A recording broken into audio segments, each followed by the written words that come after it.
नमस्कार दोस्तों, मैं आपके लिए एक बार फिर से सोना बनाने का प्राचीन प्रयोग लेकर के आया हूं, जिसके माध्यम से कोई भी मनुष्य जितना चाहे आवश्यकता अनुसार सोना बना सकता है। जी हां दोस्तों, यह जो प्रयोग है बहुत ही अद्भुत है और बहुत ही अलग है। इसके माध्यम से कोई भी मनुष्य 1 किलो, 2 किलो, 3 किलो, 5 किलो आराम से सोना बना सकता है। लेकिन दोस्तों, इस प्रयोग को सीखना कैसे है, करना कैसे है, सब बताऊंगा इस विधि में।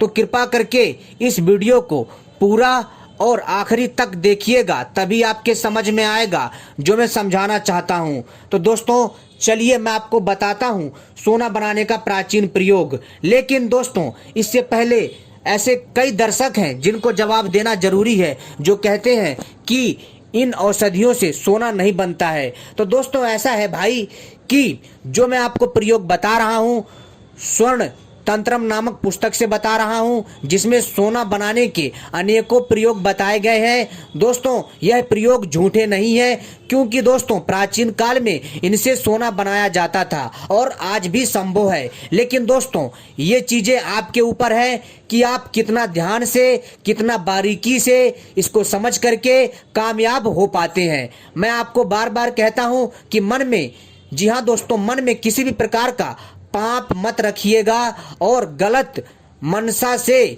यह क्रिया मत करिएगा। जी हाँ दोस्तों, एकदम शांत स्वभाव से और बढ़िया तरीके से सोना बनाने का यह प्रयोग आजमाइएगा, आप सफल जरूर होंगे।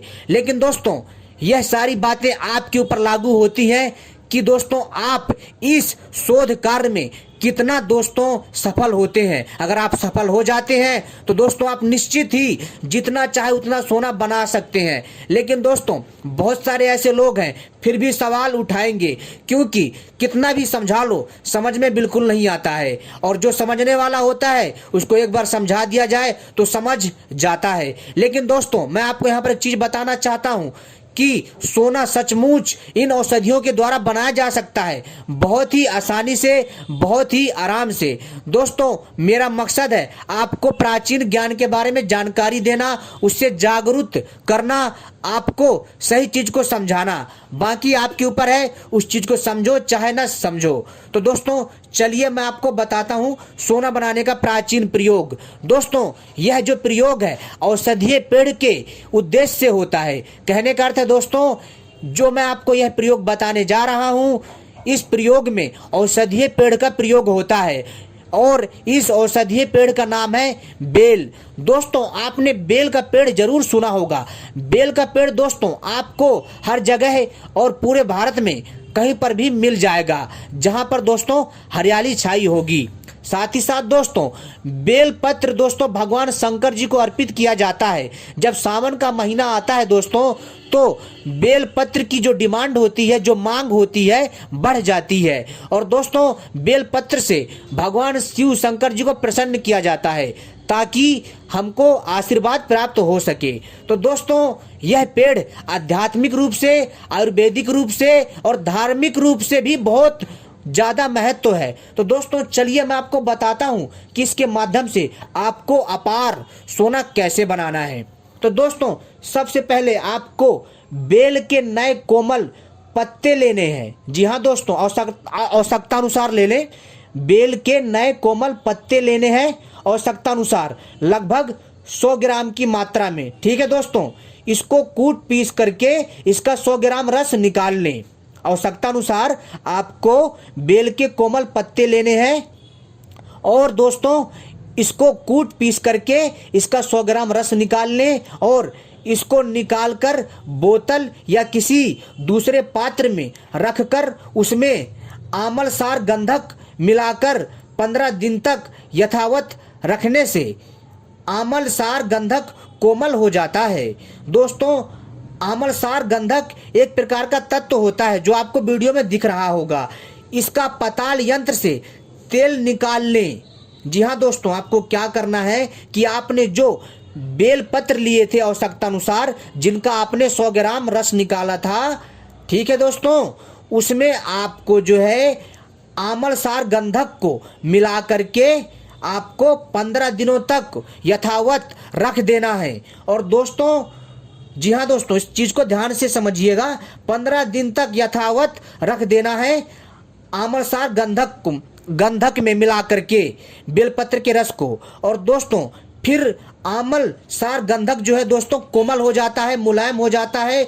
इसका पताल यंत्र से तेल निकाल लें। दोस्तों अब आप कहोगे कि पताल यंत्र हम कहां से लाएं, तो दोस्तों पताल यंत्र आप घर में भी बना सकते हैं। और पताल यंत्र बनाने के लिए दोस्तों आप YouTube पर सर्च कर सकते हैं कि पताल यंत्र क्या है, पताल यंत्र कैसे बनाएं। तो दोस्तों आपको YouTube में आसानी से पताल यंत्र बनाने के बारे में बता दिया जाएगा। तो दोस्तों आप यहां से पताल यंत्र के बारे में सीख सकते हैं। तो दोस्तों चलिए आगे बताते हैं। फिर दोस्तों आपको इस तेल को शुद्ध तांबे और शुद्ध रजत यानी दोस्तों चांदी, शुद्ध ताम्रपत्र लेना है और चांदी यानी दोस्तों आपको लेप करके अग्नि में तपाने से दोनों ही सोने में परिवर्तित हो जाते हैं। समझ गए होंगे दोस्तों। अगर नहीं समझे तो एक बार दोबारा से आपको मैं समझा देता हूं। दोस्तों आपको बेल पत्र के रस निकालना है, जो बेल पत्र है उसका आपको 100 ग्राम रस निकालना है। और दोस्तों उसमें आपको आमलसार गंधक भी समान मात्रा में मिला करके 15 दिनों के लिए रख देना है। ऐसा करने से आमलसार गंधक दोस्तों कोमल हो जाता है। और दोस्तों इसके बाद आपको जो है पताल यंत्र में इस पदार्थ को रख करके इसका तेल निकाल लें। फिर इस तेल को, जी हाँ दोस्तों, फिर इस तेल को शुद्ध तांबे में लगा करके या फिर चांदी में लगा करके अगर आप इसको अग्नि में पकाते हैं तो दोस्तों तांबा हो या चांदी सोने में बदल जाता है। जी हाँ दोस्तों, अब आपको अगला प्रयोग बताते हैं। बेल के नवीन कोमल पत्तों के उज्जवल स्वरस को निकालकर उसमें शुद्ध पारद का मर्दन तब तक करें जब तक पारद की गोली ना बन जाए। कहने का अर्थ है दोस्तों आपको बेल पेड़ के एकदम कोमल और नई पत्तियों को लेना है आवश्यकता अनुसार, और उसका भी आपको रस निकाल लेना है।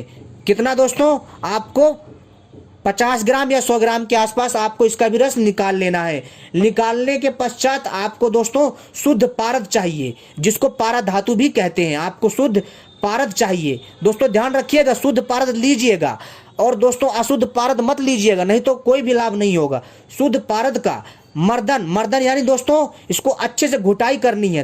तब तक करें जब तक पारद की गोली ना बन जाए। और पारद यानी पारा धातु की गोली बनाने के बाद उसको शराब या मूसा में रखकर कोमल अग्नि में यानी दोस्तों एकदम धीमी आंच में पकाने से दोस्तों इस क्रिया से लावा के समान पारद का भस्म बन जाता है। यानी दोस्तों भस्म तैयार हो जाता है पारे धातु का। और ये भस्म तांबे और चांदी को, जी हाँ दोस्तों, तांबे और चांदी को सहस्त्रांश से वेध करता है। अर्थात 100 ग्राम तांबे में 1 ग्राम भस्म डालने पर जो आपने भस्म बनाई है, मतलब 1000 ग्राम तांबे में 1 ग्राम भस्म डालने पर संपूर्ण तांबा और चांदी सोने में परिवर्तित हो जाता है। यह दोस्तों प्रयोग था जिसको आप आसानी से कर सकते हैं। और दोस्तों इसमें थोड़ी बहुत हल्की फुल्की दोस्तों बोलचाल की भाषा में थोड़ी कमी आ गई है, तो उसके लिए दोस्तों खेद है। अगर कोई गलती हो तो मुझे क्षमा करें। और दोस्तों मैं आपको कोशिश करूंगा कि आगे चल के ऐसी और वीडियो लेकर के आता रहूं। अगर आप ऐसी वीडियो पाना चाहते हैं तो हमारे चैनल को सब्सक्राइब कर लीजिए और घंटी दबा लीजिए, क्योंकि दोस्तों हम अपने चैनल के माध्यम से इसी तरह की दिव्य जानकारियां लाते रहते हैं और वीडियो